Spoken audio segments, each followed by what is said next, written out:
And yeah, one of the areas seeing an impact from Sally, Dauphin Island.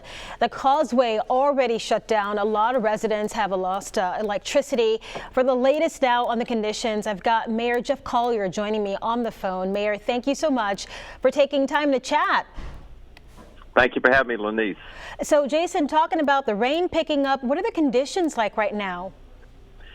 Well, I can echo what I just heard Jason and Matt talking about. For the last couple of hours, we've seen a marked increase in wind speeds over like I said, the last couple of hours. We've also seen heavy rains, much more than we've seen leading up to this point. So obviously, we're getting closer to the actual center of the storm.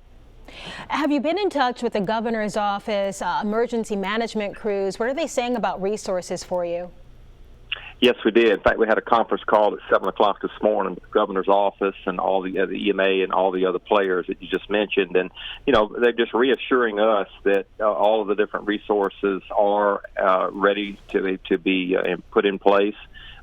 We've got all the necessary federal and state support. So that's a comforting feeling to know that once this thing gets through, a lot of resources will be brought to bear, and that's something that we're going to need.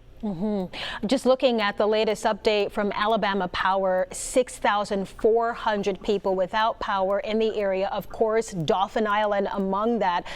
What kind of update do you have for people on the causeway and electricity being restored? Yeah, well, neither of those is looking very good at this point. You know, the main thing, the power went off this morning here on the island right after 5 a.m., and it was around a similar time when this ALDOT decided to close the causeway. And so because of the conditions, Lanice, that are going on now, and obviously they're going to get worse before they get better, crews are just not able to get out there to make any kind of repairs, be it electrical or roadways. So we're kind of stuck in place when it comes to that. It's going to be at best sometime tomorrow whenever the storm moves out of the area. So we're just going to have to deal with the fact that we don't have electricity and that we don't have access to the mainland until they're able to get it done. You know, we spoke earlier today prior to you joining me just now, and you said people know if they don't leave, then they are here until the storm passes. You've been using social media, though, to keep in touch so people who can get information can do so if they don't have electricity.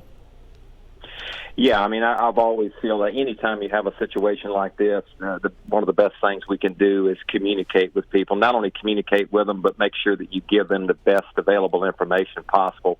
And then they are able to make decisions for themselves and also just be aware of what's going on. I mean, we can't change the circumstances that's currently taking place, but it is comforting to at least know what's going on so that you have some contact to the outside world.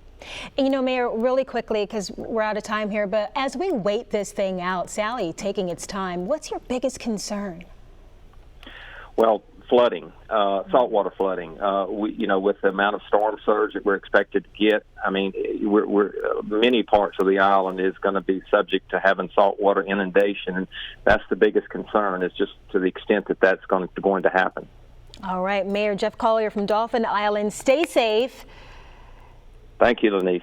Thank you. And thank you guys for staying with us. Fox News at 4 continues right after this.